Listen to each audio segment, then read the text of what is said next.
One to them. DjFydale, Wagwan.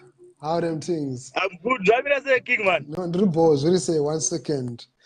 Thank you so much for joining the program, and it's good to have you. The reason why we wanted to have you is because, not because of your comment, but mainly because you've been part of the sound system generation. You've been part of the producers, and you've produced a lot of artists that have managed to break through.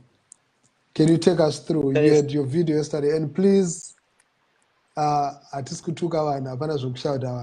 it friendly. No, yeah, and Rupa Bata King, man. Thank you, Plot. Thank you, everyone watching the program. And chiripoti chongoti inini ndakazwa kuchizizvo hanzi pane mukomana akataura kuti ndiye akaita founder wemaridhim ezimdancehall.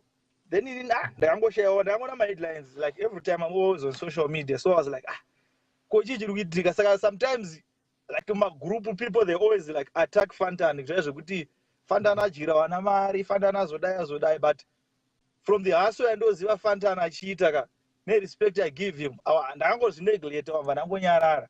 Then pane kamuka video kakazotenderera, I think kanga about a minute, achivhunzwa akabva no, like I think wamboka player show ichitanga akati what hey inini ndinakatanga zvemaridhim all this time. Can you close the door?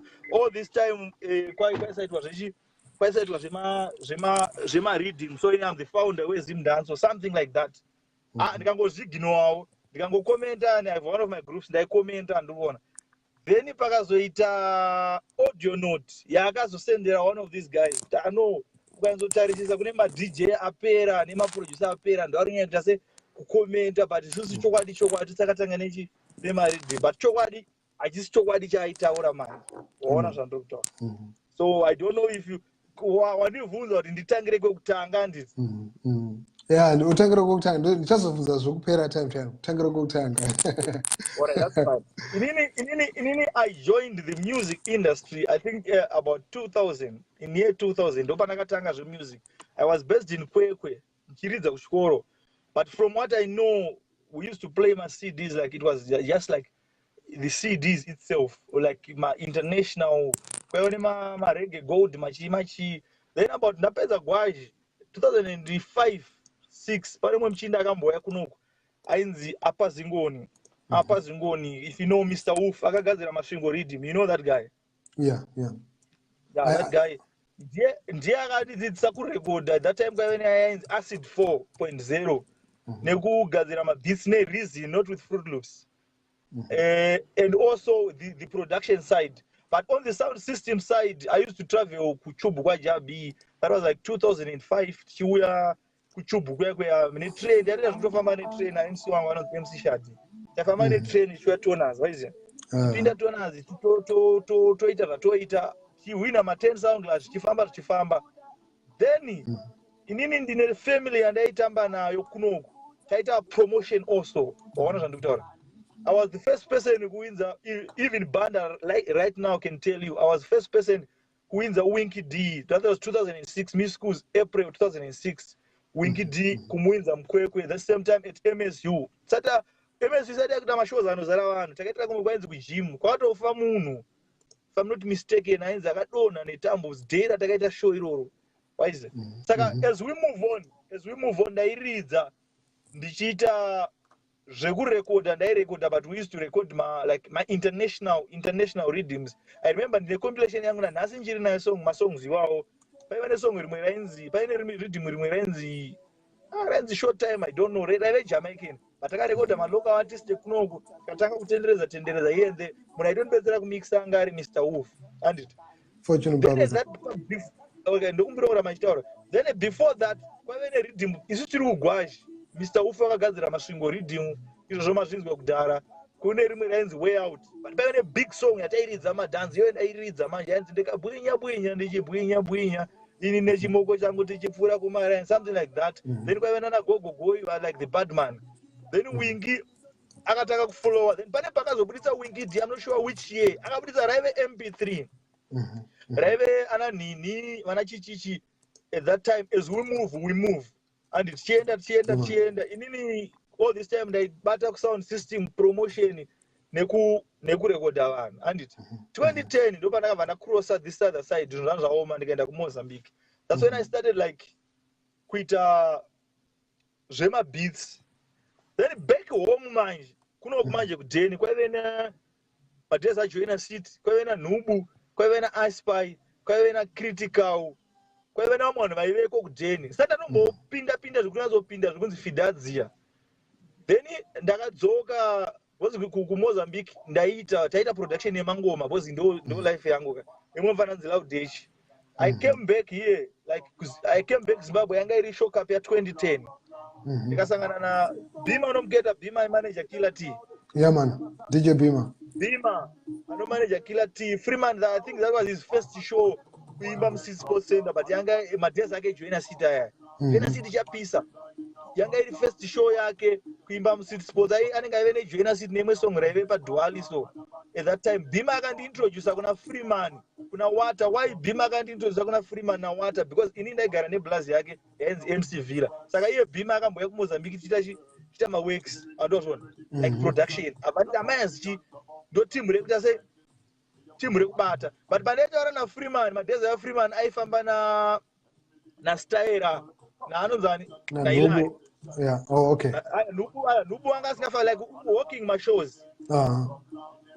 My shows andozvona. So inini at that time also ndaive nelink na nemchinanzi Tai International. He was in UK. Tai International, yes, I'll add him, yeah. Alright, Tai International is like ndiye munhu akanyatsondisimbisa manje pamalevels ekuti ndichinyatsokuenda kumberi zvemaworks from what I know. But at that time now, inini point yangu manje iri pakuti inini pandakatosvikawo ka yaitonzi Zimdancehall. What zvakutaura? So which year was this? This was before ChewSpot, you are saying? This is 2010 andiri kutaura. Let me go further.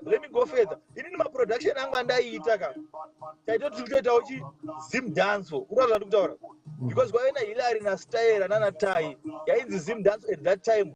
And Tai munhu wese airidza because at that time pane show yaitwa na King Alfred yaitwa every Friday paJamrek Radio handiti. Tai ndiye munhu aipiwa maredeem. Apiwa maredeem. Inini mashows andakanyakuteerera pane redeem raAspy, koita Mad Army, pane redeem ranzi Mad Army raCritical rakaridzwa ipapo. Ini ndikaita shungu handiti. But through ndanalinga na Styra na Hilary. Styra ndiye wandanda kupa my redeems. I remember the first redeem I gave him was Extravaganza. Styra akaita zvaakaita akapa mastudios like different artists vaida kuimba. Ndopamba pane big song yaSquanda. I think that was the first hit song yaSquanda. Inonzi Rudo. Unoziva Rudo raunondipa. You know that was like, but it was a redeem. That redeem runs Extravaganza. I still have the recording. Richi introduced na King Alfred.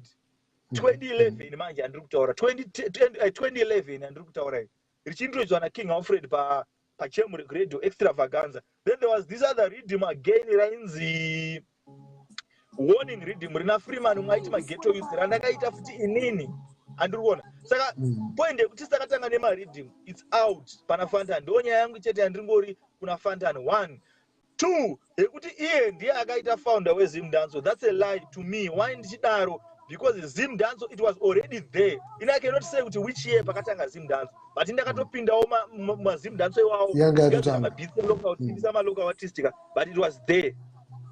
Munza zvandikutaura. You understand? There was this other guy also. I indibetsera because I was in Mozambique. I couldn't record artists like direct. But I hear you. If I'm to question you here, there, right? There are a lot of stuff zvauri kuti zvaiitika usipo iwo uri kuMozambique zvichiitika kuZimbabwe. Would you say possibly that is the time yakatanga kunatsosortwa kwanzi Zimdancehall? Yes, dancehall yanga iriko, we're all agreeing that. But is it not the period where ChewSpot and other producers started creating what they call Zimdancehall? No, let me go further. Before Fantan was not even there. Fantan hapo panyaya dzese. Actually, Fantan is still a baby. Achiri mwana mdiki is still a baby during this time. Pane show yaitwa na Smiley. I remember putting my redeem pa show yaitwa na Smiley. Kurupa za Smiley aita show yake. I win some redeem. I remember this other year Wingi aka win against Freeman. It was against my song. Yainzi vanondigaira. Yave pa warning redeem. Man, I don't know so wingi ameno song yakawina nayo. But quite often competition in my rhythm. Now I'm playing Smiley, you know Smiley. Did you smile? Yeah. I read the radio 3, whatever, it might be 4 FM, I don't know. But I read the rhythm, extravaganza, but my extravaganza rhythm, it was a copy of a certain international rhythm. I got disqualified, but from a vote, I say, winner. Then that year, winner, Zaitika rhythm. And that was 2010, that was 2011, 2012. 2012 ichitanga, I did first hit song yase colors nakatumira rhythm kuZimbabwe rikarekodwa nemunhu anonzi Dollar Gators was there. I think veteran kwandiri, munhu mukuru kwandiri. I still respect him because anga atogara ariko, but because inini ndasingakwanisa kurekoda maartist ndaitumira mabeats zvaingoitwa najuicer achiuya kuZimbabwe orekodwa oita rhythm ndobatanidza. Ta-international was part and parcel yekubatanidza zvinhu zvangu. Ta-international anga ari munhu ari very close kwandiri pakuti tikaita kwaiti tai koita Nonzi. If you know Nonzi, I used to work na Nonzi because test yave online ndovasendera nastaira 3-4. Those were like my vanhu now around. But Ta-international was the closest kuti ndaizokwanisa kuupload as my songs. Aikwanisa kuendesa kujam rock, aikwanisa kuendesa like all these other parts, including rockers mix. Then we move on. Ndadzoka kuZimbabwe. If you can ugati gaga, yeah, so that I don't lose the other. Yeah. Ndadzoka kuZimbabwe. Ndamotaura pana Fantani. Ndadzoka kuna Fantani.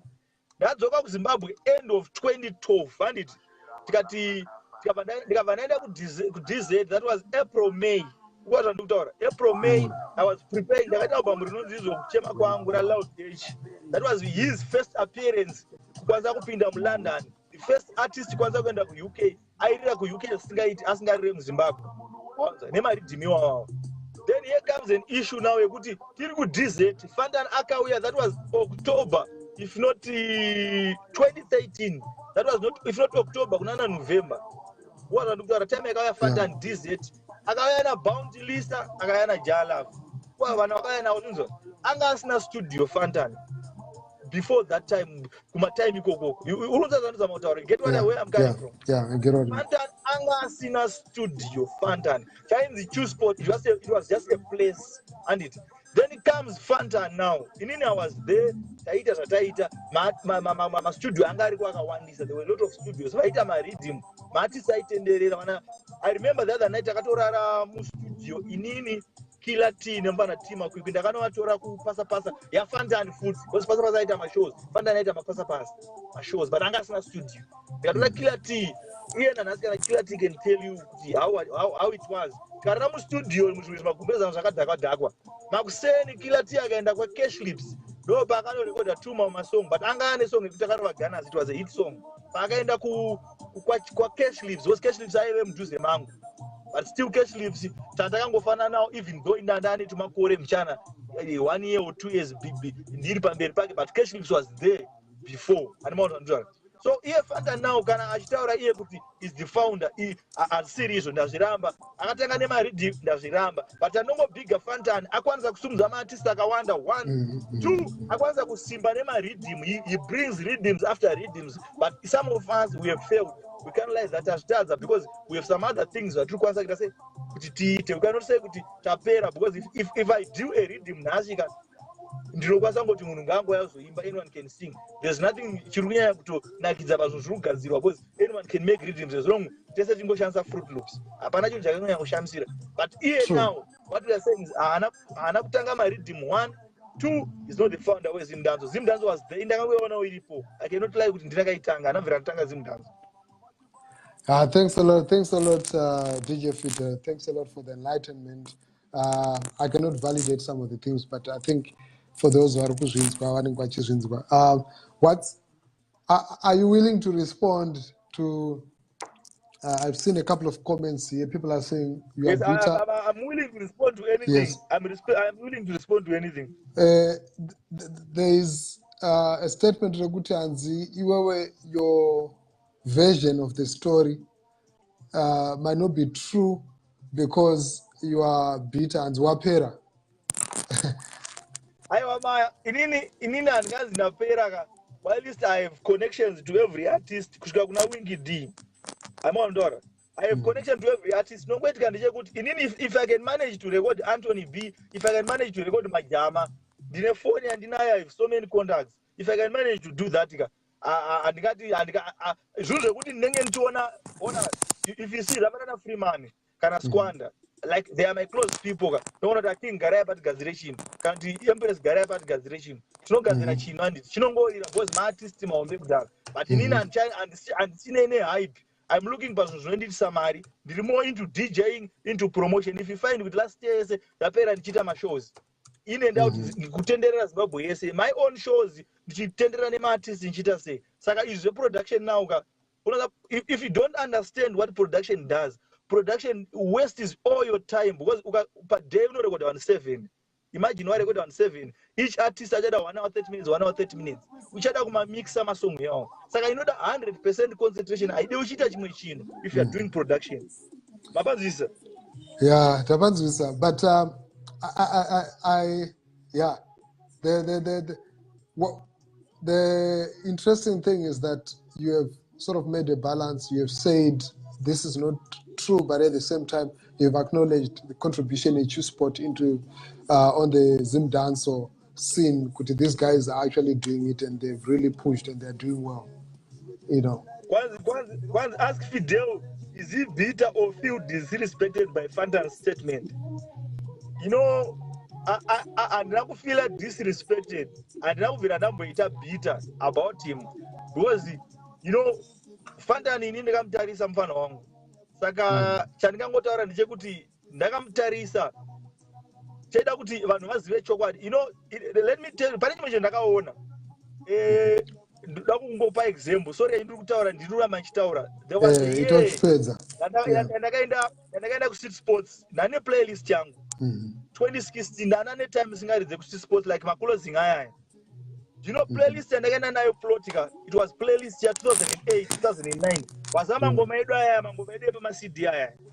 Wandora saka chiri kuitika ndechekuti pane generation iri kumashuro kwete imwe generation yakatanga mai manje. Saka iyi generation yakatanga mai manje ikangoudzwa zvayaudzwa inogona kungoteerera izvo because vakatanga kuteerera music kana pa body slam kana vamwe vakatanga kuteerera rhythm kana kuti pa home run kana pane rimwe rhythm rekwajipas kana blackout but zviri kumashure kumanje avaite sei havasi kuzviziva ona vanenge vachingoti uyu ndiye akaita sei akadziya wamugetsenzanozvamautaura isusu sevanhu vagara tiri muindustry tinokwanisa kutaura inini I don't do things for the likes chero kandivenga ukaita sei as long ndataura chokwadi if Andan he understands and he knows andiri kutaura kuti I'm making sense pazvamutaura but munhu wanenge achimodinayo zvake but chokwadi anenge achiziva kuti no Fantan ndiye is the king right now wemaridhim wemachi is the king ari kupusha maartist izvo atingabvifita zvita zvidzima but kuti ndiye akatanga nemaridhim it's a lie kuti ndiye akatanga Zimdancehall it's a lie. Zimdancehall was already there. Ndo yega point andinayo handina chakaipa nemunhu